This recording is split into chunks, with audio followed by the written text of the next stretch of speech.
Eh bien, bonjour, bonjour, c'est Sergueï. Ça fait un petit moment que je n'ai pas fait de vidéo. Beaucoup de choses se sont passées. Je me suis fiancé déjà. Tadam! Donc là, je suis en Italie.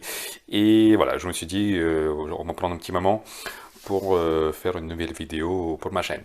Donc, pour ceux qui n'ont pas vu, j'ai une vidéo dans laquelle j'explique comment faire ce genre de mandala qu'on appelle torus. Taurus Mandala. Vous pouvez jeter un œil dans ma chaîne en tapant Taurus, T-O-R-U-S. Et j'explique comment le faire. Mais ici, ce que je voulais vous faire, c'est un petit peu la deuxième étape pour ceux qui veulent travailler un peu plus la créativité.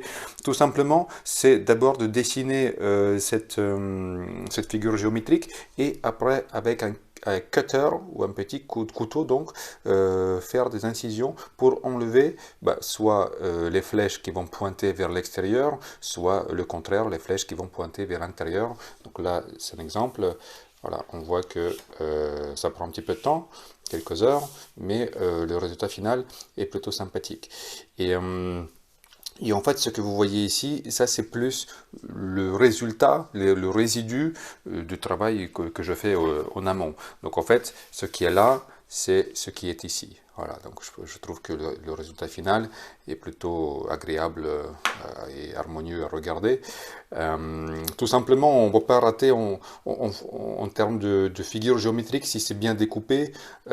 Ici, ça devrait le faire, quoi. Je veux dire, plus ou moins, ça respecte les proportions et la position, donc c'est pas mal, quoi. Vous voyez, vous allez plus jouer, on va dire, sur les couleurs, voilà. Donc je trouve que c'est pas mal à mettre en place. Ou plus simplement, si on veut, on peut tout simplement commencer par exemple avec du rouge et à chaque fois j'ai ajouté un petit peu de jaune dans du rouge et progressivement on voit que ça passe par l'orange vers le jaune et je trouve que c'est pas mal aussi, ça le rend bien. À la base, pourquoi je l'ai fait? Tout simplement, ma fiancée, moi quand j'étais en France, elle était ici en Italie, je lui avais envoyé ça par courrier, c'est super pratique, un simple feuille avec quelques cartons pour que ça ne se plie pas. Et elle, de son côté, elle avait fait quelque chose de plutôt plus structuré, plus géométrique, mais en termes de couleurs. Ça rappelle un petit peu les mandalas plus bouddhistes où il y a un côté par couleur, alors que moi je me suis un petit peu lâché j'ai un peu tout mélangé, mais je trouve que c'est pas mal aussi.